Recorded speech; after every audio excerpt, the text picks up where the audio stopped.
ನಮಸ್ಕಾರ. ಕರ್ನಾಟಕ ಇದೀನಾಗಿ ಸ್ವಾಗತ. ನಾನು ಲತಾ ಧರ್ಮರಾಜ್. ಈಗ ಹೆಡ್ಲೈನ್ಸ್. ಎವಿಕೆ ಕಾಲೇಜಿನ ಸಮಗ್ರ ಅಭಿವೃದ್ಧಿಗೆ ಬೃಹತ್ ಯೋಜನೆ. ವಿದ್ಯಾರ್ಥಿಗಳಿಗೆ ಈಗ ನೀಟ್ ಮತ್ತು ಸಿಇಟಿ ತರಬೇತಿ ಸುಲಭ. ನೀಟ್ ಪರೀಕ್ಷೆಯಲ್ಲಿ ಅತಿ ಹೆಚ್ಚು ಅಂಕ ಗಳಿಸುವ ಆಕಾಶ್ ಟ್ರಸ್ಟ್ ಈಗ ಎವಿಕೆ ಕಾಲೇಜಿನ ಸಾರಥಿ. ದಮ್ಮಿದ್ರೆ ಚುನಾವಣೆಗೆ ಸ್ಪರ್ಧಿಸಲಿ, ಟ್ವೀಟ್ ಮಾಡೋದಕ್ಕೆ ಅವರೇ ಬೇಕಾ? ಚೇತನ್ಗೆ ನಿಖಿಲ್ ಕುಮಾರಸ್ವಾಮಿ ಸವಾಲ್.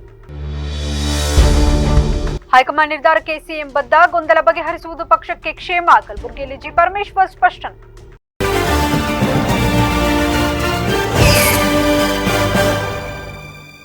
ಜಿಲ್ಲೆಯಲ್ಲಿ ಶಿಕ್ಷಣ ಕ್ಷೇತ್ರದಲ್ಲಿ ಬಹಳ ಹಿಂದಿನಿಂದಲೂ ಇತಿಹಾಸ ಹೊಂದಿರುವ ಅರ್ಕಲಗೂಡು ವರದರಾಜರು ಕಾಂತಮ್ಮ ಮಹಿಳಾ ಕಾಲೇಜು ಈಗ ಸಹ ಶಿಕ್ಷಣ ಕಾಲೇಜಾಗಿ ಪರಿವರ್ತನೆಯಾಗಿದ್ದು, ವಿದ್ಯಾರ್ಥಿಗಳ ಉನ್ನತ ವ್ಯಾಸಂಗಕ್ಕಾಗಿ ದೇಶದ ಖ್ಯಾತ ಆಕಾಶ್ ಎಜುಕೇಷನ್ ಸರ್ವಿಸಸ್ ಲಿಮಿಟೆಡ್ ಜೊತೆ ಮಹತ್ವದ ಒಪ್ಪಂದ ಮಾಡಿಕೊಂಡಿದೆ. ಆಕಾಶ್ ಎಜುಕೇಷನ್ ಸರ್ವಿಸಸ್ನ ಮುಖ್ಯ ಆಡಳಿತಾಧಿಕಾರಿ ಧೀರಜ್ ಕುಮಾರ್ ಮಿಶ್ರಾ ಮಾತನಾಡಿ, ಭಾರತದಾದ್ಯಂತ 400ಕ್ಕೂ ಹೆಚ್ಚು ಕೇಂದ್ರ ಹಾಗೂ 4 ಲಕ್ಷಕ್ಕೂ ಹೆಚ್ಚು ವಿದ್ಯಾರ್ಥಿಗಳನ್ನ ಹೊಂದಿರುವ ನಮ್ಮ ಸಂಸ್ಥೆಯು ಈಗ ಎವಿಕೆ ಕಾಲೇಜಿನೊಂದಿಗೆ ಕೈಜೋಡಿಸಿರುವುದು ಸಂತೋಷದ ಸಂಗತಿ. ನಮ್ಮಲ್ಲಿರುವ ವಿಷಯ ತಜ್ಞರ ತಂಡವು ವಿದ್ಯಾರ್ಥಿಗಳಿಗೆ ನೀಟ್, ಕೆಸಿಇಟಿ ಪರೀಕ್ಷೆಗಳಲ್ಲಿ ರಾಜ್ಯ ಮತ್ತು ರಾಷ್ಟ್ರ ಮಟ್ಟದಲ್ಲಿ ಸಾಧನೆ ಮಾಡಲು ಬೆನ್ನೆಲುಬಾಗಿ ನಿಲ್ಲಲಿದೆ ಎಂದು ತಿಳಿಸಿದರು. Academic and Business Head, Akash Educational Services Limited, and I am taking care of the complete South India academics, business and operations of Akash. And I am very happy today to be part of this event where Akash Educational Services Limited and AVK PU College in Hassan both are joining the hands for providing the integrated program of PU for NEET and the KCET program. So in this association, Akash Institute will be taking care of the KCET and the NEET preparation of the students. Akash is a well-known name now in India for the NEET, JEE and the KCET preparation. We have been producing top results in top 100 AIRs year after year. It's our privilege now to be the part of AVK PU College, which is having nearly 70 years of educational experience in Hassan. Now, Mysuru ವಿಭಾಗದ ಮುಖ್ಯಸ್ಥ ಅನಿಲ್ ಕುಮಾರ್ ಮಾತನಾಡಿ, ವಿದ್ಯಾರ್ಥಿಗಳು board ಪರೀಕ್ಷೆ ಹಾಗೂ ಸ್ಪರ್ಧಾತ್ಮಕ ಪರೀಕ್ಷೆಗಳಿಗೆ ಬೇರೆ ಬೇರೆ ಕಡೆ ಅಲೆಯುವ ಅಗತ್ಯವಿಲ್ಲ. ಒಂದೇ ಸೂರಿನಡಿ 2 ಪರೀಕ್ಷೆಗಳಿಗೆ ಗುಣಮಟ್ಟದ ಶಿಕ್ಷಣ ನೀಡುವ ಉದ್ದೇಶ ಈ ಒಡಂಬಡಿಕೆಯದ್ದಾಗಿದೆ. ಸಂಸ್ಥೆಯ ಅಧ್ಯಕ್ಷರಾದ ಆರ್ ಟಿ ದೇವೇಗೌಡ ಅವರ ಮಾರ್ಗದರ್ಶನದಲ್ಲಿ ಈ ಒಪ್ಪಂದ ಜಾರಿಗೆ ಬಂದಿದೆ ಎಂದರು. ಇವತ್ತು ನಾವು ಈ ಒಂದು ಸುವಿಧ ದಿನ ಅಂತ ಹೇಳ್ಬೋದು. ಏಕೆಂತಂದರೆ ನಾವು ಎವಿಕೆ ಅಂತ ಒಂದು ಹಳೆಯ ಸಂಸ್ಥೆ, ಹಾಸನದ ಹಳೆಯ ಸಂಸ್ಥೆ ಜೊತೆ ಒಡಂಬಡಿಕೆ ಮಾಡ್ಕೊತಾ ಇದ್ದೀವಿ. ಏನಕ್ಕೆ ಅಂತ ಅಂದರೆ ಒಂದು ಕ್ವಾಲಿಟಿ ಎಜುಕೇಷನ್ ಕೊಡಲಿಕ್ಕೋಸ್ಕರ ನಾವು ಈ ಒಂದು ಒಡಂಬಡಿಕೆ ಮಾಡ್ಕೋತಾ ಇದ್ದೀವಿ. ಈ ಒಂದು ಒಡಂಬಡಿಕೆಯಿಂದ ಮಕ್ಕಳಿಗೆ ವೇರಿಯಸ್ ಅಂದರೆ ಇವಾಗ ಅವರು ಬೋರ್ಡ್ಗೆ ಒಂದು ಕಡೆ ಅಥವಾ ಕಾಂಪಿಟೇಟಿವ್ಗೆ ಒಂದು ಕಡೆ ಹೋಗೋ ಅಂಥ ನೆಸಿಟಿ ಇರಲ್ಲ. ಎರಡು ಒಂದೇ ಕಡೆ ಆಗೋದ್ರಿಂದ ಒಂದು ಒಳ್ಳೆ ಕ್ವಾಲಿಟಿ ಎಜುಕೇಷನ್ ಕೊಟ್ಟು ಮಕ್ಕಳಿಗೆ ಮೆಡಿಕಲ್ ಆಗಿರ್ಬೋದು, ನೀಟ್ ಅಥವಾ ಎಂಜಿನಿಯರಿಂಗ್ ಆಗಿರ್ಬೋದು ಅಥವಾ KCET, JEE ಈ ಒಂದು ಕೋಚಿಂಗ್ಗೋಸ್ಕರ. ಆ್ಯಂಡ್ ಹೇಳಬೇಕಂದ್ರೆ 2024 ಏನಂದರೆ ಮಿರಕಲ್ ಥರ ಆಗಿದೆ. ಏನಂದರೆ ಅದು 15 ವರ್ಷದಿಂದ ಸ್ಟೂಡೆಂಟ್ ಯಾರು ಹಾಸನಲ್ಲಿ ಓದಿ ಹಾಸನೇ ಇರಲಿ, ಅವರು IITಗೆ ಹೋಗಿಲ್ಲ. ಬಟ್ ಫಸ್ಟ್ ಟೈಮ್ ಹಾಸನಲ್ಲಿ ದರ್ಶನ್ LRKL ಅನ್ನೋ ಸ್ಟೂಡೆಂಟು ಅವರು IIT ಚೆನ್ನೈಗೆ ಹೋಗಿದ್ದರು. ನಮ್ಮ ಹತ್ರ ಹೋದಿನ ಮೇಲೆ ಇನ್ನೂ ಒಂದು ವಿಷಯ ಏನಂದರೆ, ಇಲ್ಲಿ PU ಕಾಲೇಜಸ್ಗೆ ಮಾಹಿತಿ ಇರಲ್ಲ. ಯಾವುದು ಅಂದರೆ ನ್ಯಾಷನಲ್ ಸ್ಟ್ಯಾಂಡರ್ಡ್ ಎಕ್ಸಾಮಿನೇಷನ್ ಬಯಾಲಜಿ ಅಂತ, ಅದರಲ್ಲಿ ಮಾಹಿತಿಯೇ ಇರಲ್ಲ. ಬಟ್ 2025 ಕಂಪ್ಲೀಟ್ ಭಾರತನೇ 400 ದಮ್ಮಿದ್ರೆ ಚುನಾವಣೆಗೆ ಸ್ಪರ್ಧೆ ಮಾಡಲಿ, ಮನೆಯಲ್ಲಿ ಕೂತ್ಕೊಂಡು ಟ್ವೀಟ್ ಮಾಡೋದಕ್ಕೆ ಅವರೇ ಬೇಕಾ? ನನಗೂ ಬರವಣಿಗೆ ಗೊತ್ತು, ನಾನು 1000 ಟ್ವೀಟ್ ಮಾಡ್ತೀನಿ ಎಂದು ಜೆಡಿಎಸ್ ಯುವ ಘಟಕದ ರಾಜ್ಯಾಧ್ಯಕ್ಷ ನಿಖಿಲ್ ಕುಮಾರಸ್ವಾಮಿ ನಟ ಚೇತನ್ ಅಹಿಂಸಾ ಅವರಿಗೆ ನೇರ ಸವಾಲು ಹಾಕಿದ್ದಾರೆ. ಮೈಸೂರಿನಲ್ಲಿ ಇಂದು ಸುದ್ದಿಗಾರರೊಂದಿಗೆ ಮಾತನಾಡಿದ ಅವರು, ಡಾಕ್ಟರ್ ರಾಜ್ಕುಮಾರ್ ಸ್ಮಾರಕಕ್ಕೆ ಸರ್ಕಾರ ನೀಡಿರುವ ಜಾಗದ ಕುರಿತು ಚೇತನ್ ಮಾಡಿದ್ದ ಆಕ್ಷೇಪಕ್ಕೆ ತಿರುಗೇಟು ನೀಡಿದ್ರು. ಚೇತನ್ ಅಹಿಂಸಾ ಟ್ವಿಟರ್ನಲ್ಲಿ ಅದು ಇದು ಬರೆದುಕೊಂಡಿದ್ದಾರೆ. ಇದರ ಬದಲು ಅವರಿಗೆ ತಾಕತ್ತಿದ್ರೆ ಯಾವುದಾದರೊಂದು ಕ್ಷೇತ್ರದಲ್ಲಿ ಚುನಾವಣೆಗೆ ಸ್ಪರ್ಧಿಸಲಿ ಎಂದು ನಿಖಿಲ್ ಕುಮಾರಸ್ವಾಮಿ ಅವರು ಸವಾಲು ಹಾಕಿದ್ರು. ಡಾಕ್ಟರ್ ರಾಜ್ಕುಮಾರ್, ವಿಷ್ಣುವರ್ಧನ್, ಅಂಬರೀಶ್ ಅವರುಗಳು ಕನ್ನಡ ಚಿತ್ರರಂಗಕ್ಕೆ ಅಪಾರ ಕೊಡುಗೆ ನೀಡಿದ್ದಾರೆ. ಇದೇ ಕಾರಣದಿಂದ ಇವರೆಲ್ಲ ನಿಧನರಾದಾಗ ರಾಜ್ಯ ಸರ್ಕಾರ ಸೂಕ್ತ ಗೌರವ ನೀಡಿದೆ ಎಂದರು. ಡಾಕ್ಟರ್ ರಾಜ್ಕುಮಾರ್ ಅವರು ನಿಧನರಾದ ಸಂದರ್ಭದಲ್ಲಿ ಮುಖ್ಯಮಂತ್ರಿಯಾಗಿದ್ದ ಕುಮಾರಣ್ಣನವರು ಸ್ಮಾರಕ ನಿರ್ಮಾಣಕ್ಕೆ ಜಾಗ ನೀಡಿದ್ರು.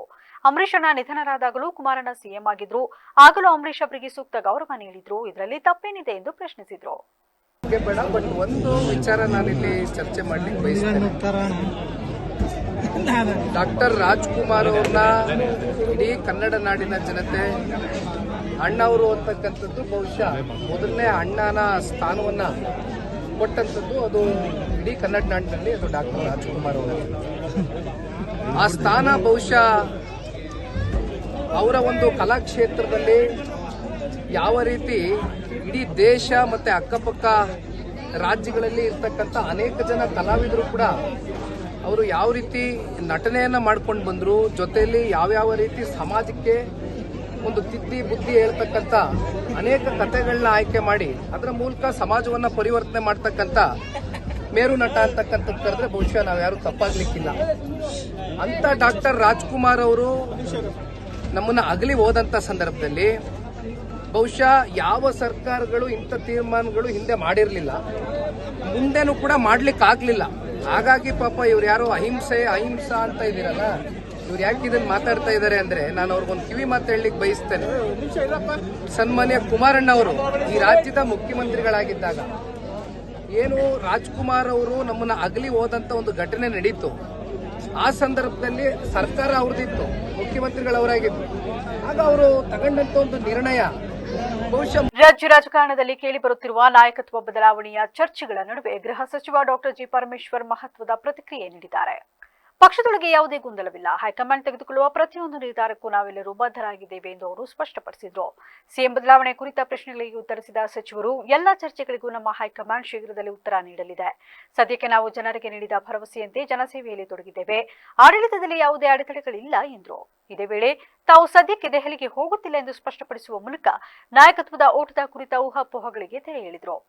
ರಾಜ್ಯದಲ್ಲಿ ಮತ್ತೆ ಮುನ್ನೆಲೆಗೆ ಬಂದಿರುವ ದಲಿತ ಸಿಎಂ ಬೇಡಿಕೆಯ ಬಗ್ಗೆ ಮಾತನಾಡಿದ ಪರಮೇಶ್ವರ್, ದಲಿತ ಸಿಎಂ ಆಗಬೇಕು ಎಂಬುದು ಜನಾಭಿಪ್ರಾಯ. ಜನರು ನಮ್ಮ ಮೇಲಿರುವ ಪ್ರೀತಿ ಮತ್ತು ವಿಶ್ವಾಸದಿಂದ ಇಂತಹ ಇಚ್ಛೆಯನ್ನು ವ್ಯಕ್ತಪಡಿಸುತ್ತಾರೆ. ಆದರೆ ಅಂತಿಮವಾಗಿ ಹೈಕಮಾಂಡ್ ಎಲ್ಲವನ್ನ ಗಮನಿಸಿ ಸೂಕ್ತ ಸಮಯದಲ್ಲಿ ತೀರ್ಮಾನ ಕೈಗೊಳ್ಳಲಿದೆ. ಉಪಮುಖ್ಯಮಂತ್ರಿ ಡಿಕೆ ಶಿವಕುಮಾರ್ ಅವರಿಗೆ ಸಿಎಂ ಪಟ್ಟ ಬರ್ತ್ಡೇ ಗಿಫ್ಟ್ ಆಗಿ ಸಿಗಲಿದೆಯೇ ಎಂಬ ಪ್ರಶ್ನೆಗೆ ಪ್ರತಿಕ್ರಿಯಿಸಿದ ಅವರು, ಹೈಕಮಾಂಡ್ ಯಾವುದೇ ತೀರ್ಮಾನ ಮಾಡಿದರೂ ಪ್ರತಿಯೊಬ್ಬ ಕಾಂಗ್ರೆಸ್ ಕಾರ್ಯಕರ್ತ ಮತ್ತು ನಾಯಕ ಅದನ್ನು ಒಪ್ಪಿಕೊಳ್ಳಲೇಬೇಕು. ಒಂದಿಬ್ಬರು ನಾಯಕರು ವೈಯಕ್ತಿಕವಾಗಿ ಮಾತನಾಡಿರಬಹುದು, ಅದನ್ನು ಪಕ್ಷದ ಗೊಂದಲ ಎಂದು ಕರೆಯಲು ಸಾಧ್ಯವಿಲ್ಲ ಎಂದು ತಿಳಿಸಿದರು. ರಾಜಕೀಯ ಬೆಳವಣಿಗೆಗಳಿಗಿಂತ ಅಭಿವೃದ್ಧಿಯ ಮುಖ್ಯ ಎಂದು ಹೇಳಿದರು. ಜನರ ಸೇವೆಯನ್ನ ಮಾಡೋದಕ್ಕೆ ಕಾರ್ಯಕ್ರಮಗಳನ್ನು ಕೊಟ್ಟಿದ್ದೇವೆ, ಅವೆಲ್ಲವನ್ನು ಕೂಡ ಅನುಷ್ಠಾನ ಮಾಡ್ತೇವೆ. ತಾವು ದೆಹಲಿಗೆ ಹೋಗ್ತಾ ಇದ್ದೀರಾ? ನಾನು ಡೆಲ್ಲಿಗೆ ಹೋಗ್ತಾ ಇಲ್ಲ. ಈಗ ಆಗಾಗ ದಲಿತ ಸಿಎಂ ಕೇಳಿ ಬರ್ತಾ ಇತ್ತು, ಸಿದ್ದರಾಮಯ್ಯ ಅವರ ನಂತರ ಜನಾಭಿಪ್ರಾಯ ಅವರವರ ಪ್ರೀತಿ ವಿಶ್ವಾಸಕ್ಕೆ ಅವ್ರು ಮಾತಾಡ್ತಾರೆ. ಆದರೆ ನಮ್ಮ ಕಾಂಗ್ರೆಸ್ ಪಕ್ಷದಲ್ಲಿ ಹೈಕಮಾಂಡ್ನವರು ಅದೆಲ್ಲವನ್ನು ಗಮನಿಸಿ ತೀರ್ಮಾನ ತಗೊಳ್ತಾರೆ. ಡಿ ಕೆ ಶಿವಕುಮಾರ್ ಅಭಿಮಾನಿಗಳು ಅವರೆಲ್ಲ ಬರ್ಡೇ ಗಿಫ್ಟ್ಗೆ ಕಾಯ್ತಾ ಇದ್ದಾರೆ. ಏನಾದರೂ ಗಿಫ್ಟ್ ಸಿಗಬಹುದು ಹೈಕಮಾಂಡ್ ಸರ್? ಅದೇ ಹೇಳಿದ್ನಲ್ಲ, ಹೈಕಮಾಂಡ್ನವರು ತೀರ್ಮಾನ ಮಾಡಿದ್ರೆ ಆ ತೀರ್ಮಾನ ನಾವೆಲ್ಲ ಒಪ್ಕೊಳ್ತೀವಲ್ಲ. ಯಾವುದೇ ತೀರ್ಮಾನ ಹೈಕಮಾಂಡ್ ಮಾಡಿದ್ರೆ ಪ್ರತಿಯೊಬ್ಬ ಕಾಂಗ್ರೆಸ್ಸಿಗೂ ಕೂಡ ಒಪ್ಕೊಳ್ತಾನೆ. ಕಳೆದ ಒಂದು 8 ತಿಂಗಳಿಂದ ಗೊಂದಲ ನಡೀತಾ ಇದೆ. ಈವರೆಗೂ ಗೊಂದಲ ಏನಿಲ್ಲ. ಸಾರ್ವಜನಿಕವಾಗಿ ಅವರು ಅಲ್ಲಿ ಒಬ್ರು ಇಲ್ಲಿ ಒಬ್ರು ಸರ್ಕಾರದ ಮುಖ್ಯಮಂತ್ರಿಗಳ ಗ್ರಾಮೀಣ ನಿವೇಶನ ಯೋಜನೆಯಡಿ ಹಕ್ಕುಪತ್ರ ಪಡೆದು 4 ವರ್ಷ ಕಳೆದರೂ ಖಾತೆ ಮಾಡಿಕೊಡದೆ ಪಂಚಾಯಿತಿ ಅಧಿಕಾರಿಗಳು ಸತಾಯಿಸುತ್ತಿದ್ದಾರೆ ಎಂದು ಫಲಾನುಭವಿಗಳು ಗಂಭೀರವಾಗಿ ಆರೋಪಿಸಿದ್ದಾರೆ. ನಗರದಲ್ಲಿ ನಡೆದ ಸುದ್ದಿಗೋಷ್ಠಿಯಲ್ಲಿ ಫಲಾನುಭವಿಗಳು ಮಾತನಾಡಿ 2020-21ರಲ್ಲಿ ರಾಮನಗರ ವ್ಯಾಪ್ತಿಯಲ್ಲಿ ಪ್ರವಾಹವಾಗಿ ನೂರಾರು ಮನೆಗಳು ಮುಳುಗಡೆಯಾದವು. ಆಗ ಸರ್ಕಾರ ಜಾಗವನ್ನು ಪರಿಶೀಲನೆ ಮಾಡಿ ನಿವೇಶನ ರಹಿತರ ಪಟ್ಟಿ ಸಿದ್ಧಪಡಿಸಿ ಸುಮಾರು 49 ಅರ್ಹ ಫಲಾನುಭವಿಗಳನ್ನ ಆಯ್ಕೆ ಹಕ್ಕುಪತ್ರಗಳನ್ನ ಕೊಟ್ಟಿದ್ರು. ಹಕ್ಕುಪತ್ರ ಸಿಕ್ಕಿದ ಮೇಲೆ ಖಾತೆ ಮಾಡಿಕೊಡಲು ಅಧಿಕಾರಿಗಳು ಈಗ ಇಲ್ಲ ಸಲ್ಲದ ನೆಪಗಳನ್ನ ಹೇಳುತ್ತಿದ್ದಾರೆ. ಕೋವಿಡ್ ಸಮಯದಲ್ಲಿ ನೋಟಿಸ್ ಹಾಕಲಾಗಿತ್ತು ಎಂಬ ತಪ್ಪು ಮಾಹಿತಿ ನೀಡುತ್ತಿದ್ದಾರೆ. ಅಲ್ಲದೆ ಖಾತೆಗಾಗಿ ಅಲೆದಾಡಿಸುತ್ತಿರುವ ಅಧಿಕಾರಿಗಳು 3 ತಲೆಮಾರಿನ ವಂಶವೃಕ್ಷ, ಸ್ವಯಂ ಘೋಷಣೆ ಸೇರಿದಂತೆ ಬಡವರಿಗೆ ಒದಗಿಸಲು ಅಸಾಧ್ಯವಾಗದ 10 ದಾಖಲೆಗಳನ್ನ ಕೇಳಿ ವಿಳಂಬ ಮಾಡುತ್ತಿದ್ದಾರೆ. ಭಾರತೀಯ ಕಿಸಾನ್ ಸಂಘದ ಜೊತೆಗೂಡಿ ಅಂದಿನಿಂದ ತಮಗೆ ಆಗುತ್ತಿರುವ ಅನ್ಯಾಯ ಖಂಡಿಸಿ ಏಪ್ರಿಲ್ 15ರಿಂದ ಮೇ 27ರವರೆಗೆ 4 ದಿನಗಳ ಕಾಲ ಮಳೆ ನಡುವೆಯೂ ಮಹಿಳೆಯರು, ಮಕ್ಕಳು ಮತ್ತು ವೃದ್ಧರು ಧರಣಿ ನಡೆಸಿದರೂ ಯಾವುದೇ ಪ್ರಯೋಜನವಾಗಿಲ್ಲ. ಕೂಡಲೇ ಜಿಲ್ಲಾಡಳಿತ, ಈ ಕ್ಷೇತ್ರದ ಶಾಸಕರು ಸಂಬಂಧಪಟ್ಟ ಇಲಾಖೆಗೆ ಅಧಿಕಾರಿಗಳಿಗೆ ಸಮಸ್ಯೆ ಬಗೆಹರಿಸುವಂತೆ ಸೂಚನೆ ನೀಡಬೇಕು ಎಂದು ಮನವಿ ಮಾಡಿದರು. ಜಿಲ್ಲಾಡಳಿತ ಮತ್ತು ಅಂದಿನ ಚುನಾಯಿತ ಪ್ರತಿನಿಧಿ ಮತ್ತು ಸರ್ಕಾರ ಆ ಜಾಗಕ್ಕೆ ತಾಲೂಕು ಆಡಳಿತ ಮತ್ತು ಜಿಲ್ಲಾಡಳಿತ ಬಂದು ಪರಿಶೀಲನೆ ಮಾಡಿ ವರದಿಯನ್ನು ತರಿಸ್ಕೊಂಡು ಮುಖ್ಯಮಂತ್ರಿ ರಾಜೀವ್ ಗಾಂಧಿ ವಸತಿ ಯೋಜನೆ ಅಡಿ ಸುಮಾರು 49 ಕುಟುಂಬಗಳಿಗೆ ಹಕ್ಕುಪತ್ರವನ್ನು ಕೊಡ್ತು. ನಿರಾಶ್ರಿತರು ಏನಾಗಿದ್ದರು ಅವ್ರಿಗೆ ವರದಿಯನ್ನು ತರಿಸಿ ಪಾರದರ್ಶಕತೆಯನ್ನು ಕಂಡುಕೊಂಡು ಯಾವುದೇ ಆಕ್ಷೇಪಣೆ ಕೂಡ ಸಲ್ಲಿಸ್ಬೋದು ಅಂತೇಳಿ ನೋಟಿಸ್ ಬೋರ್ಡ್ ಅನೌನ್ಸ್ ಮಾಡಿ ಆಕ್ಷೇಪಣೆ ಇಲ್ಲದೇ ಇದ್ದ ಮೇರೆಗೆ ಸುಮಾರು 49 ಕುಟುಂಬಗಳಿಗೆ ಹಕ್ಕುಪತ್ರನ ಕೊಟ್ಟರು. ಸರ್ 49 47 ಕೊಡ್ತು. ಕೆಲವು ಟೆಕ್ನಿಕಲ್ ಪ್ರಾಬ್ಲಮ್ಮು ಅಂತೇಳಿ ಕೆಲವೊಂದು ತಡೆ ಹಿಡಿದಿದ್ದಾರೆ. ಕೊಟ್ಟಾದ ನಂತರ ಸುಮಾರು 4 ವರ್ಷ ನಿರಾಶ್ರಿತರು ಸಂಬಂಧಪಟ್ಟ ಸುದ್ದಿಗೋಷ್ಠಿಯಲ್ಲಿ ರವಿ, ವಿಜಯ್, ಮನು ಸೇರಿದಂತೆ ಫಲಾನುಭವಿಗಳು ಉಪಸ್ಥಿತರಿದ್ದರು. ಕರ್ನಾಟಕ ರಾಜ್ಯ ಮಕ್ಕಳ ಸಾಹಿತ್ಯ ಪರಿಷತ್ ವತಿಯಿಂದ ರಾಜ್ಯ ಮಟ್ಟದ ಮಕ್ಕಳ ಸಾಹಿತ್ಯ ಮತ್ತು ಸಾಂಸ್ಕೃತಿಕ ಶಿಬಿರವನ್ನ ಏಪ್ರಿಲ್ 30ರಿಂದ ಮೇ 2ರವರೆಗೆ ನಡೆಯಲಿದೆ ಎಂದು ರಾಜ್ಯ ಮಕ್ಕಳ ಸಾಹಿತ್ಯ ಪರಿಷತ್ನ ರಾಜ್ಯಾಧ್ಯಕ್ಷ ಅಶೋಕ್ ತಿಳಿಸಿದ್ದಾರೆ.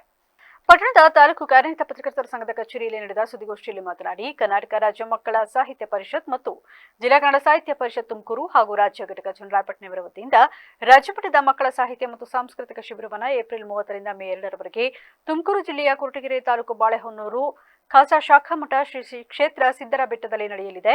ಮಕ್ಕಳ ಸಾಹಿತ್ಯ ಪರಿಷತ್ ರಾಜ್ಯಾದ್ಯಂತ ತನ್ನದೇ ಆದ ಸ್ಥಾನಮಾನಗಳನ್ನು ಒಳಗೊಂಡು ಅನೇಕ ರಾಜ್ಯ ಮತ್ತು ಅಂತಾರಾಜ್ಯ ಮಟ್ಟದಲ್ಲಿ ಕಾರ್ಯಕ್ರಮಗಳನ್ನು ನಡೆಸುತ್ತಾ ಬಂದಿದೆ. ಅದರಂತೆ ವಿವಿಧ ಶಿಬಿರಗಳನ್ನು ಕೂಡ ನಡೆಸುತ್ತಾ ಬಂದಿದೆ. ಈ ಬಾರಿ ಸಾಹಿತ್ಯ ಮತ್ತು ಸಂಸ್ಕೃತಿ ಶಿಬಿರವನ್ನು ಆಯೋಜಿಸಲಾಗಿದ್ದು, ಈ ಶಿಬಿರಕ್ಕೆ ವಿವಿಧ ಜಿಲ್ಲೆಗಳಿಂದ ಶಿಬಿರಾರ್ಥಿಗಳು ಆಗಮಿಸಲಿದ್ದಾರೆ ಎಂದರು.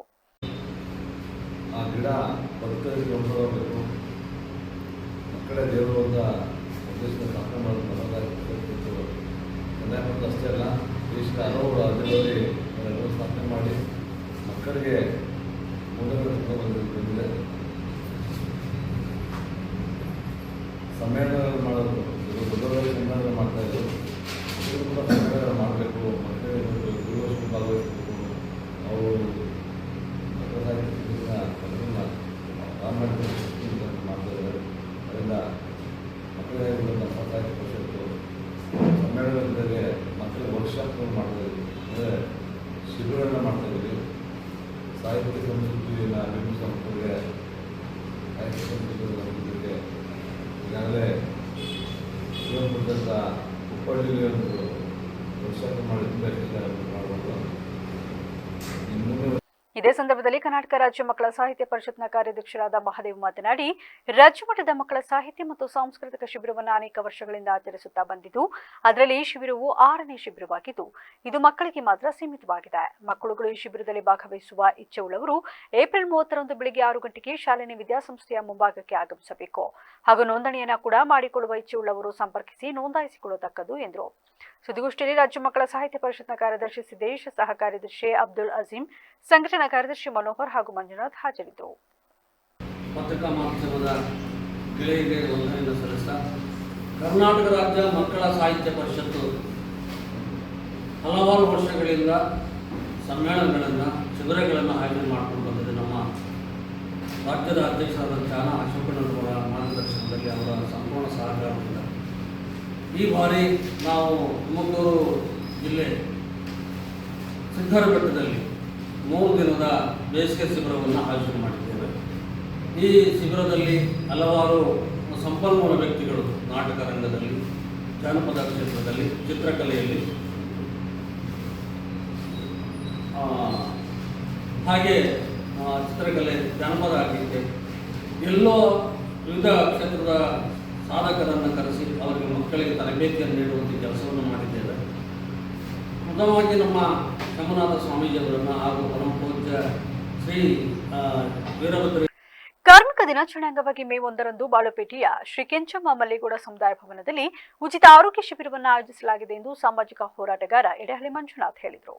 ಈ ಕುರಿತು ಸಕಲೇಶಪುರ ಪಟ್ಟಣದ ಕಾರ್ಯನಿರತ ಪತ್ರಕರ್ತರ ಸಂಘದ ಕಚೇರಿಯಲ್ಲಿ ಮಂಗಳವಾರ ನಡೆದ ಪತ್ರಿಕಾಗೋಷ್ಠಿಯಲ್ಲಿ ಪ್ರಗತಿಪರ ಚಿಂತಕರು, ಸಮಾಜ ಸೇವಕರು ಆದ ಎಡೆಹಳ್ಳಿ ಮಂಜುನಾಥ್ ಮಾತನಾಡಿ, ದೊಡ್ಡದನಿ ಜಯಪ್ರಕಾಶ್ ಕೆಎಲ್ ಅವರ ನೇತೃತ್ವದಲ್ಲಿ ಮಂಗಳೂರಿನ ಫಾದರ್ ಮುಲ್ಲರ್ ಆಸ್ಪತ್ರೆಯ ಸಂಯುಕ್ತಾಶ್ರಯದಲ್ಲಿ ಈ ಶಿಬಿರ ನಡೆಯಲಿದೆ. ಜಿಲ್ಲೆಗೆ ದ್ವಿತೀಯ ಪಿಯುಸಿ ಪರೀಕ್ಷೆಯಲ್ಲಿ ಪ್ರಥಮ ಸ್ಥಾನ ಪಡೆದಿರುವ ಡಾಕ್ಟರ್ ಲಕ್ಷ್ಮಣ್ ಗಂಗಾ ಅವರು ವೈದ್ಯಕೀಯ ಕ್ಷೇತ್ರವನ್ನು ಆರಿಸಿಕೊಂಡು ಪ್ರಸ್ತುತ ಫಾದರ್ ಮುಲ್ಲರ್ ಆಸ್ಪತ್ರೆಯಲ್ಲಿ ಸೇವೆ ಸಲ್ಲಿಸುತ್ತಿದ್ದಾರೆ.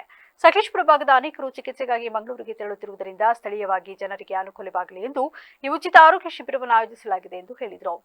ಶಿಬಿರದಲ್ಲಿ ಭಾಗವಹಿಸುವವರು ರೆಫರೆನ್ಸ್ ಕಾರ್ಡ್ಗೆ ನೋಂದಣಿ ಮಾಡಿಕೊಂಡಲ್ಲಿ ಸ್ಥಳದಲ್ಲೇ ಕಾರ್ಡ್ ನೀಡಲಾಗುತ್ತದೆ. ಇದರ ಮೂಲಕ ಅಗತ್ಯ ಇರುವವರಿಗೆ 75% ವರೆಗೆ ರಿಯಾಯಿತಿ ಹಾಗೂ ಕೆಲವು ಚಿಕಿತ್ಸೆಗೆ 50% ರಿಯಾಯಿತಿ ಸಿಗಲಿದೆ. ಶಿಬಿರವು ಬೆಳಗ್ಗೆ 9ರಿಂದ ಮಧ್ಯಾಹ್ನ 1 ಗಂಟೆವರೆಗೆ ನಡೆಯಲಿದೆ. ಇದರ ಸದುಪಯೋಗವನ್ನು ಹೆಚ್ಚಿನ ಸಂಖ್ಯೆಯಲ್ಲಿ ಸಾರ್ವಜನಿಕರು ಪಡೆದುಕೊಳ್ಳಲಿ ಎಂದು ಮನವಿ ಮಾಡಿದರು. ಈ ಸಂದರ್ಭದಲ್ಲಿ ದೊಡ್ಡದಿನೇ ಜಯಪ್ರಕಾಶ್ ಕೆಎಲ್ ಮಾತನಾಡಿ, ಮಕ್ಕಳ ರೋಗ, ಪ್ರಸೂತಿ, ಮೂಳೆ, ನೇತ್ರ, ಚರ್ಮ ಸೇರಿದಂತೆ ವಿವಿಧ ವಿಭಾಗಗಳ ತಜ್ಞ ವೈದ್ಯರು ಭಾಗವಹಿಸಲಿದ್ದಾರೆ. ಶಿಬಿರದಲ್ಲಿ ರಕ್ತದ ಒತ್ತಡ ಮಾಪನ ಮಧುಮೇಹ ಪರೀಕ್ಷೆ, ಆಯ್ದ ಔಷಧಿಗಳ ಉಚಿತ ವಿತರಣೆ, ಉನ್ನತ ಚಿಕಿತ್ಸೆಗೆ ರಿಯಾಯಿತಿ ದರದಲ್ಲಿ ಶಿಫಾರಸು ಪತ್ರ. ಸಾರ್ವಜನಿಕರು ಈ ಉಚಿತ ಆರೋಗ್ಯ ಶಿಬಿರದ ಸದುಪಯೋಗವನ್ನು ಪಡೆದುಕೊಳ್ಳಿ ಎಂದು ಹೇಳಿದರು. ಮಾನವ ಜನ್ಮ ಮಾನವ ಸೇವೆಗಾಗಿ ಎಂದು ಅವರು ನಮಗೆ ಸೇವೆ ಮಾಡಿ ಅಂತೇಳಿ ಅವರು ಮಾರ್ಗದರ್ಶನ ಮಾಡಿದ್ದಾರೆ. ಅದರ ಪ್ರಯುಕ್ತ ಮೇ 1 ಕಾರ್ಮಿಕರ ದಿನಾಚರಣೆ. ಅವತ್ತಿನ ದಿನ ಎಲ್ಲ ಕಾರ್ಮಿಕರಿಗೂ ಸ್ಥಳೀಯರಿಗೂ ಆರೋಗ್ಯ ಶಿಬಿರವನ್ನು ಏರ್ಪಡಿಸಲಾಗಿದೆ ಬಾಳ್ಯಪೇಟೆಯಲ್ಲಿ ಶ್ರೀ ಕೆಂಚಮ್ಮ ಮಲ್ಲೇಗೌಡ ಕಲ್ಯಾಣ ಮಂಟಪದಲ್ಲಿ. ಅದಕ್ಕೆ ಮಂಜಣ್ಣ ಅವರದ್ದು ಸಹಕಾರದಿಂದ ಈ ಕಾರ್ಯಕ್ರಮ ನಡೀತಾ ಇದೆ. ನಮ್ಮ ಕೈಯಲ್ಲಿ ಇದು ಕೆಲಸ ಆಗಬೇಕು ಅಂತ ನಾವು ಬಯಸಿದ್ದಲ್ಲ, ಬಟ್ ನಮ್ಮ ಮಗ ಅಲ್ಲಿ ಪಾದಮೂಲಲ್ಲಿ ಡಾಕ್ಟ್ರಾಗಿ ಕೆಲಸ ಮಾಡ್ತಾ ಇದ್ದೇನೆ. 1 ವರ್ಷದಿಂದ ಸತತ ಪ್ರಯತ್ನ ಮಾಡಿ ಈ ಊರಿಗೆ ಇಲ್ಲಿಂದ ತುಂಬ ಜನ ಪೇಷಂಟ್ಸ್ ಅಲ್ಲಿಗೆ ಹೋಗ್ತಾರೆ. ಅದರಿಂದ ಅವರನ್ನೇ ಡಾಕ್ಟ್ರನ್ನೆಲ್ಲ ವಿಶೇಷವಾಗಿ ನಿಮ್ಗೆ ಎಲ್ಲ ಕಡೆ ಮೆಡಿಕಲ್ ಕ್ಯಾಂಪ್ಗಳು ನಡೀತದೆ. ಅಲ್ಲಿಗೆ ಬಂದರೆ ನಮಗೊಂದು ರಕ್ತ ಪರೀಕ್ಷೆ ಮಾಡ್ತಾರೆ, ಇಲ್ಲ ಒಂದು ಕಣ್ಣು ಪರೀಕ್ಷೆ ಮಾಡ್ತಾರೆ, ಏನೋ ಮಾಡ್ತಾರೆ, ಕಾರ್ಡು ಏನೇನೋ ಕೊಟ್ಟು ಹೋಗ್ಬಿಡ್ತಾರೆ. ಮತ್ತೆ ಉನ್ನತ ಚಿಕಿತ್ಸೆಗೆ ಹೋದಾಗ ಯಾರೂ ಸ್ಪಂದಿಸೋದಿಲ್ಲ ಅಂತಕ್ಕಂಥ ಮನೋಭಾವ ಎಲ್ಲ ಈ ಮೆಡಿಕಲ್ ಕ್ಯಾಂಪ್ಗಳಲ್ಲಿ ನೀವೆಲ್ಲ ಕೇಳಿರ್ತಕ್ಕಂಥದ್ದು. ಇಲ್ಲಿ ವಿಶೇಷವಾಗಿ ಯುವಕನ ಪ್ರಯತ್ನ ಹೆಂಗಿದೆ ಅಂದರೆ ರೆಫರಲ್ ಕಾರ್ಡ್ ಮುಖಾಂತರ ಎಲ್ಲರನ್ನೂ ನೋಂದಣಿ ಮಾಡಿಕೊಂಡು ಅವರಿಗೆ ಉಚಿತವಾಗಿ, ಅಂದರೆ ಏನು ಇಲ್ಲಿ ಏನೇನು ಚಿಕಿತ್ಸೆ ಕೊಡ್ತೀವಿ, ಸ್ತ್ರೀ ರೋಗ ತಜ್ಞರಿರ್ಬೋದು, ಮಕ್ಕಳ ರೋಗ ತಜ್ಞರಿರ್ಬೋದು, ಮೂಳೆ ತಜ್ಞರಿರ್ಬೋದು, ಚರ್ಮ ರೋಗ ತಜ್ಞರಿರ್ಬೋದು, ಅವರೆಲ್ಲ ಪರಿಶೀಲನೆ ಮಾಡಿ ಇವರಿಗೇನಾದರೂ ಉನ್ನತ ಚಿಕಿತ್ಸೆ ಅವಶ್ಯಕತೆ ಇದೆ ಅಂದರೆ ಅವರಿಗೆ ಸ್ಥಳದಲ್ಲೇ ಒಂದು ಕಾರ್ಡ್ ಕೊಡೋದ್ರ ಮೂಲಕ ಮಂಗಳೂರು ಫಾದರ್ ಮಲ್ಲರ್ ಆಸ್ಪತ್ರೆಗೆ ಅವರಿಗೆ ಉಚಿತವಾದ ಪ್ರವೇಶ, ಉಚಿತವಾದ ನೋಂದಾವಣಿ, ಎಕ್ಸ್ರೇ ಇರ್ಬೋದು, ECG ಇರ್ಬೋದು, ಯಾವುದೇ ಶಸ್ತ್ರಚಿಕಿತ್ಸೆ ಇರಬಹುದು, ಕೆಲವಾರು ಏನು ವಿಶೇಷ ಶಸ್ತ್ರಚಿಕಿತ್ಸೆಗಳಿಗೆ ರಿಯಾಯಿತಿ ದರದಲ್ಲಿ. ಅಂದರೆ ಮಳವಳ್ಳಿ ತಾಲೂಕಿನ ಡಿ ಹಲಸಹಳ್ಳಿ ಗ್ರಾಮದ ಸಮೀಪ ಇರುವ ಪುರಾತನ ಇತಿಹಾಸವುಳ್ಳ ಗವಿಮಠವನ್ನು 1993ರಲ್ಲಿ ಪಟ್ಟಾಧ್ಯಕ್ಷ ಷಡಕ್ಷರ ಸ್ವಾಮೀಜಿ ಭಕ್ತರ ಜೊತೆ ಒಡನಾಟ ಇಟ್ಟುಕೊಂಡು ಪ್ರೀತಿ ವಿಶ್ವಾಸದಿಂದ ಮಾತನಾಡಿದರು. ಮಠವನ್ನು ಅಭಿವೃದ್ಧಿಪಡಿಸುವುದಾಗಿ ಅವರ ಹತ್ತಿರ ಸಲಹೆ ಸೂಚನೆಗಳು ಹಾಗೂ ಅವರಿಂದ ಸಿಗುವ ಸಹಾಯವನ್ನ ಹಾಗೂ ದೇಣಿಗೆಯನ್ನು ಪಡೆದು ಮಠವನ್ನು ಅಭಿವೃದ್ಧಿಪಡಿಸುವ ನಿಟ್ಟಿನಲ್ಲಿ ಮುಂದಾಗಿದ್ದಾರೆ. ತಾಲೂಕಿನ ಡಿ ಹಲಸಳ್ಳಿ ಗೇಟ್ನಿಂದ ಗವಿಮಠಕ್ಕೆ 6 ಕಿಲೋಮೀಟರ್ ಆಗಲಿದ್ದು, ಮಳವಳ್ಳಿ ಮಾರ್ಗವಾಗಿ ಬಂದು ಹಲಸಳ್ಳಿ ಗ್ರಾಮದ ಬಳಿಯಿಂದ ಗವಿಮಠಕ್ಕೆ 15 ಕಿಲೋಮೀಟರ್ ಆಗಲಿದ್ದು, ಈ ಸ್ಥಳ ಪುಣ್ಯಕ್ಷೇತ್ರವಾಗಿದೆ. ಮಹಾಕವಿ ಷಡಕ್ಷರ ದೇವ 17ನೇ ಶತಮಾನದಲ್ಲಿ ಜೀವಿಸಿದ್ದು, ಇವರು ಚಿಕ್ಕ ವಯಸ್ಸಿನಲ್ಲಿಯೇ ಉನ್ನತ ಜ್ಞಾನ ಪಡೆದು ಕೃತಿಗಳನ್ನು ರಚಿಸಿದ್ದಾರೆ. ತುಮಕೂರು, ಬೆಂಗಳೂರು ಸೇರಿದಂತೆ ಅಪಾರ ಭಕ್ತಾದಿಗಳನ್ನೊಳಗೊಂಡ ಈ ಬಸಪ್ಪನಿಗೆ ಭಕ್ತರು ದೇವಸ್ಥಾನಕ್ಕೆ ಬಂದು ತಮ್ಮ ತನುಮನವನ್ನು ಅರ್ಪಿಸಿ ಮಠದ ಅಭಿವೃದ್ಧಿಗೆ ಸಹಕಾರಿಯಾಗಿದ್ದಾರೆ ಎಂದು ಗವಿಮಠಾಧ್ಯಕ್ಷ ಷಡಕ್ಷರ ಸ್ವಾಮೀಜಿ ತಿಳಿಸಿದ್ದಾರೆ. ನೋಡಿದಾಗ ಈಗಲೂ ಸಹ ಅದೇ ರೀತಿ ಅದೇ ಸೈಜಲ್ಲಿದೆ, ಅದ್ಭುತವಾದ. ಯಾಕೆಂದರೆ ಏಕಬಿಲ್ವ ಪತ್ರೆ ಅಂದರೆ ಶಿವನ ಒಂದು ನೇತ್ರ. ಏನು ನೇತ್ರದಲ್ಲಿ ಮಧ್ಯದಲ್ಲಿ ಕಣ್ಣನ್ನು ಬಿಟ್ಟರೆ ಪ್ರಪಂಚ ಎಷ್ಟು ಅಲ್ಲೋಲ ಕಲ್ಲೋಲ ಆಗುತ್ತೋ ಅಷ್ಟು ಶಕ್ತಿ ಆ ಏಕಬಿಲ್ವ ಪತ್ರೆಯಲ್ಲಿ ಅಡಗಿದೆ ಎನ್ನುವಂಥದ್ದನ್ನು ಸಹ ನಮ್ಮ ಹಿರಿಯರು ಹೇಳ್ತಾರೆ. ಹಾಗಾಗಿ ಆ ಬಿಲ್ವಪತ್ರೆಯನ್ನು ಪೂಜೆ ಮಾಡಿದವರಿಗೆ ಮಕ್ಕಳಾಗಿರುವಂಥದ್ದನ್ನು ನಾವು ಕಂಡಿದ್ದೀವಿ. ಅಲ್ಲಿ ಒಂದು 9 ದಿನ 5 ದಿನನೂ ಪ್ರದಕ್ಷಿಣೆ ಮಾಡಿ, ಯಾರನ್ನೂ ಸಹ ಬೆಳಗಿನ ಜಾವ ಮಾತಾಡಿಸ್ತೇನೆ, ಅಲ್ಲಿ ಪ್ರದಕ್ಷಿಣೆ ಮಾಡಿ ಪೂಜೆ ಮಾಡಬೇಕು ಅನ್ನುವಂಥ ಒಂದು ನೀತಿ ನಿಯಮ ಇದೆ. ಅಲ್ಲಿ ಕೆರೆ ಇದೆ, ಆ ಕೆರೆ ಪಕ್ಕದಲ್ಲಿ ಈಗಲೂ ರಾಜ್ಯ ರಾಜಕಾರಣದಲ್ಲಿ ನಾಯಕತ್ವ ಬದಲಾವಣೆ ಮತ್ತು ಆಡಳಿತಾರೂಢ ಕಾಂಗ್ರೆಸ್ ಪಕ್ಷದೊಳಗಿನ ಗೊಂದಲಗಳ ಕುರಿತು ಮಾಜಿ ಸಚಿವ ಕೆಎನ್ ರಾಜಣ್ಣ ಅವರು ಅತ್ಯಂತ ಮಹತ್ವದ ಹೇಳಿಕೆಗಳನ್ನು ನೀಡಿದ್ದಾರೆ. ರಾಜ್ಯದಲ್ಲಿ ಸೃಷ್ಟಿಯಾಗಿರುವ ರಾಜಕೀಯ ಗೊಂದಲಗಳನ್ನು ಕಾಂಗ್ರೆಸ್ ಹೈಕಮಾಂಡ್ ಆದಷ್ಟು ಬೇಗ ಬಗೆಹರಿಸಬೇಕು ಎಂದು ರಾಜಣ್ಣ ಒತ್ತಾಯಿಸಿದ್ದಾರೆ. ಗೊಂದಲಗಳು ಎಷ್ಟು ಬೇಗ ಬಗೆಹರಿಯುತ್ತವೆಯೋ ಅಷ್ಟು ರಾಜ್ಯಕ್ಕೆ ಒಳ್ಳೆಯದು. ಹೈಕಮಾಂಡ್ ಈ ಅನಿಶ್ಚಿತತೆ ಮುಂದುವರಿಯಲು ಅವಕಾಶ ನೀಡಬಾರದು ಎಂದು ಅವರು ಎಚ್ಚರಿಸಿದ್ದಾರೆ. ಮುಖ್ಯಮಂತ್ರಿ ಸಿದ್ದರಾಮಯ್ಯ ಅವರ ನಿಲುವಿನ ಬಗ್ಗೆ ಮಾಹಿತಿ ನೀಡಿದ ರಾಜಣ್ಣ, ಸಿಎಂ ಸಿದ್ದರಾಮಯ್ಯ ಅವರು ಮುಕ್ತ ಮನಸ್ಸಿನಲ್ಲಿದ್ದಾರೆ, ಅವರು ಅಧಿಕಾರದಲ್ಲಿ ಮುಂದುವರಿಯಲು ಸಿದ್ಧರಿದ್ದಾರೆ, ಹೈಕಮಾಂಡ್ ಸೂಚಿಸಿದರೆ ಪದತ್ಯಾಗಕ್ಕೂ ಸಿದ್ಧರಿದ್ದಾರೆ. ಹೈಕಮಾಂಡ್ ಮತ್ತು ರಾಹುಲ್ ಗಾಂಧಿ ಅವರ ಪ್ರತಿಯೊಂದು ಸೂಚನೆಯನ್ನ ಪಾಲಿಸಲು ಅವರು ಬದ್ಧರಾಗಿದ್ದಾರೆ ಎಂದು ತಿಳಿಸಿದರು. ಅಧಿಕಾರ ಎಂಬುದು ಶಾಶ್ವತವಲ್ಲ, ಅದನ್ನು ಕಳೆದುಕೊಂಡವರು ಮತ್ತೆ ಗಳಿಸಬಹುದು. ರಾಹುಲ್ ಗಾಂಧಿ ನೀಡುವ ನಿರ್ದೇಶನದಂತೆ ನಡೆಯಲು ನಾನು ಸಿದ್ಧ. ಹೈಕಮಾಂಡ್ ತೆಗೆದುಕೊಳ್ಳುವ ಯಾವುದೇ ತೀರ್ಮಾನಕ್ಕೆ ಸಚಿವರು ಮತ್ತು ಶಾಸಕರ ಸಹಕಾರ ಇರಲಿ ಎಂಬುದು ಸಿಎಂ ಆಶಯ. ತಮ್ಮ ಹಳೆಯ ನಿಲುವಿಗೆ ಅಂಟಿಕೊಂಡಿರುವ ರಾಜಣ್ಣ, ರಾಜ್ಯದಲ್ಲಿ ದಲಿತ ಮುಖ್ಯಮಂತ್ರಿ ಆಗಬೇಕು ಎಂಬ ವಾದಕ್ಕೆ ನಾನು ಈಗಲೂ ಬದ್ಧನಾಗಿದ್ದೇನೆ ಎಂದರು. ಆಲ್ ಪಾಲಿಟಿಷಿಯನ್ಸ್ ಯಾರಿಗೇನು ಅಧಿಕಾರ ಅಂತಕ್ಕಂಥದ್ದು ಅದು ಶಾಶ್ವತವಾದಂಥದ್ದಲ್ಲ. ಅಧಿಕಾರ ಕಳ್ಕೊಂಡವರು ಗಳಿಸ್ತಾರೆ, ಗಳಿಸಿರ್ತಕ್ಕಂಥವ್ರು ಉಳಿಸ್ಕೊಂಡು ಹೋಗೋದು ಪ್ರಯತ್ನ ಮಾಡ್ತಾರೆ. ಇದೆಲ್ಲ ಪ್ರಕ್ರಿಯೆ ನಿರಂತರವಾಗಿ ನಡೆಯುವಂಥದ್ದು. ಅವರು ಚೀಫ್ ಮಿನಿಸ್ಟರ್ ಮನಸ್ಥಿತಿ, ಹೈಕಮಾಂಡ್ಸ್ ಏನು ರಾಹುಲ್ ಗಾಂಧಿ ಅವರು ಏನು ನಿರ್ದೇಶನ ಕೊಡ್ತಾರೆ, ನಿರ್ದೇಶನದಂತೆ ಅಧಿಕಾರ ತ್ಯಾಗ ಮಾಡೋಕ್ಕೂ ಸಿದ್ಧ ಇದ್ದಾರೆ, ಮತ್ತೆ ಅಧಿಕಾರದಲ್ಲಿ ಮುಂದುವರಿಯೋಕ್ಕೂ ಸಿದ್ಧ ಇದೆ. ಅವ್ರು ತೀರ್ಮಾನದಂತೆ ಹೋಗ್ತಾರೆ. ಅಧಿಕಾರ ಮುಂದುವರಿಸಲಿ ಅನ್ನೋದೇ ಒತ್ತಾಯ. ಯಾವುದು ಈಗ ಸಿದ್ದರಾಮಯ್ಯ ಅವರೇ ಮುಂದುವರಿಲಿ ಅನ್ನೋದು ಒಂದು ಕ್ಲಾರಿಟಿ ಕೊಡಲಿ ಅಂತಲೂ ಹೇಳ್ತೀರಾ? ಸಿದ್ದರಾಮಯ್ಯ ಅದು ಹೈಕಮಾಂಡಲ್ಲಿ ತೀರ್ಮಾನ ಮಾಡುವಂಥ ವಿಚಾರ. ನಮ್ಮದ್ರ ಒತ್ತಾಯ ನಾವು ಏನೇನು ಹೇಳಬೇಕು ಅಂತ ಇದೆ ನಾವೆಲ್ಲ ಹೇಳಿದ್ದೇವೆ.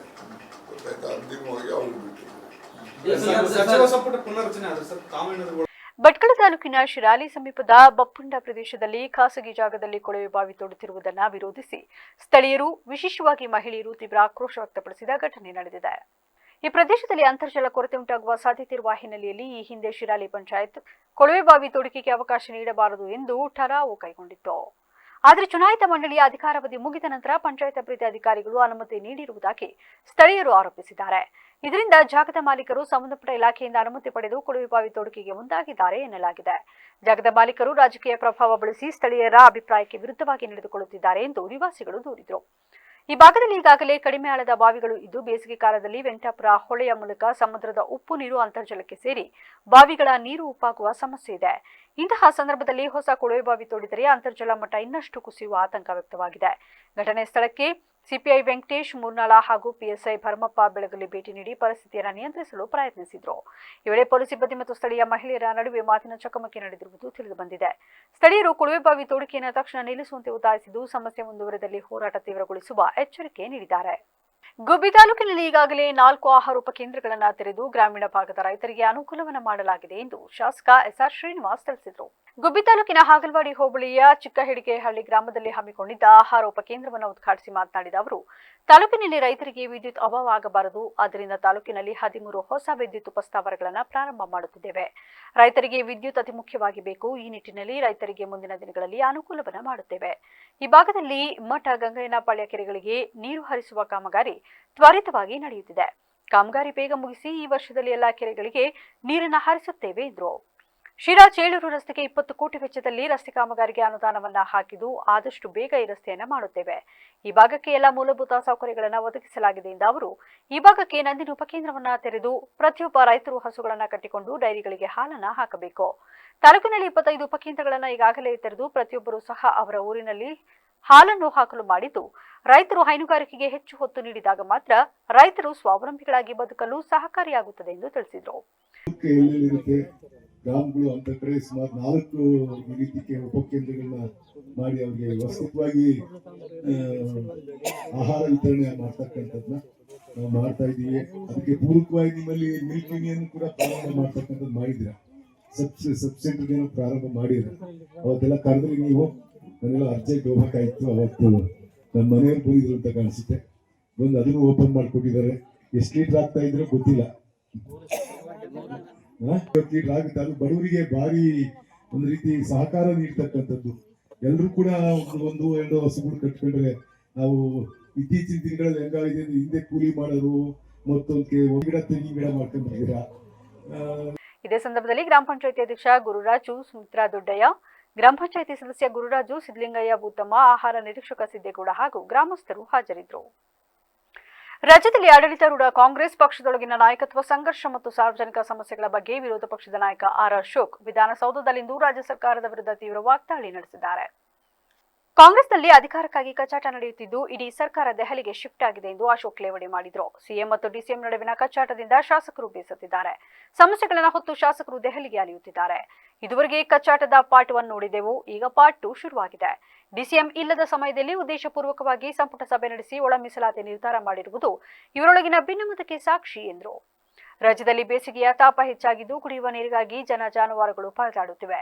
ಇಂತಹ ಸಂದರ್ಭದಲ್ಲಿ ಸರ್ಕಾರ ಜನರ ಸಂಕಷ್ಟಕ್ಕೆ ಸ್ಪಂದಿಸುತ್ತಿಲ್ಲ ಎಂದು ಅವರು ಕಿಡಿಕಾರಿದರು. ಪ್ರತಿ ವಿಧಾನಸಭಾ ಕ್ಷೇತ್ರಕ್ಕೆ ತಲಾ 10 ಕೋಟಿ ರೂಪಾಯಿ ತುರ್ತು ಅನುದಾನ ಬಿಡುಗಡೆ ಮಾಡಬೇಕು. ಸರ್ಕಾರದ ಖಜಾನೆಯಲ್ಲಿ ಹಣವಿಲ್ಲ, ಕುಡಿಯುವ ನೀರಿಗೆ ನಯಾ ಪೈಸೆ ಕೊಟ್ಟಿಲ್ಲ. ಜನರ ಕಷ್ಟ ಆಲಿಸುವ ಬದಲು ನಾಯಕರು ದೆಹಲಿ ಟೂರ್ ಮಾಡುತ್ತಿದ್ದಾರೆ. ಸರ್ಕಾರಕ್ಕೆ ತಾಕತ್ತಿದ್ದರೆ ಕೂಡಲೇ ಗೋಶಾಲೆಗಳನ್ನು ತೆರೆಯಲಿ. ಮಂಗಳೂರು ಕುಕ್ಕರ್ ಬಾಂಬ್ ಸ್ಫೋಟ ಪ್ರಕರಣದ ಉಗ್ರನಿಗೆ ಶಿಕ್ಷೆಯಾಗಿರುವುದನ್ನು ಸ್ವಾಗತಿಸಿದ ಅಶೋಕ್ ಶಿಕ್ಷೆಯ ಪ್ರಮಾಣದ ಬಗ್ಗೆ ಅಸಮಾಧಾನ ವ್ಯಕ್ತಪಡಿಸಿದರು. ಜನರನ್ನ ಸಾಯಿಸಲು ಬಂದವನಿಗೆ ಗಲ್ಲು ಶಿಕ್ಷೆಯೇ ಆಗಬೇಕು ಎಂದು ಎಚ್ಚರಿಸಿದರು. ಕುಕ್ಕರ್ ಬ್ಲಾಸ್ಟ್ ಏನಿದೆ, ನ್ಯಾಯಾಲಯದ ತೀರ್ಮಾನಕ್ಕೆ ನಾವು ಬದ್ಧ ಇರ್ತೀವಿ. ಆದರೆ ಅವ್ರಿಗೆ ಗಲ್ಲು ಶಿಕ್ಷೆಯನ್ನು ಕೊಡಬೇಕಾಗಿದೆ. ಅವಾಗ ಮಾತ್ರ ಈ ದೇಶಕ್ಕೆ ದ್ರೋಹ ಬಗೆಯುವಂಥವ್ರು, ದೇಶ ದ್ರೋಹಿಗಳಿಗೆ ಸರಿಯಾದಂಥ ಮೆಸೇಜ್ ಹೋಗ್ತಾ ಇತ್ತು.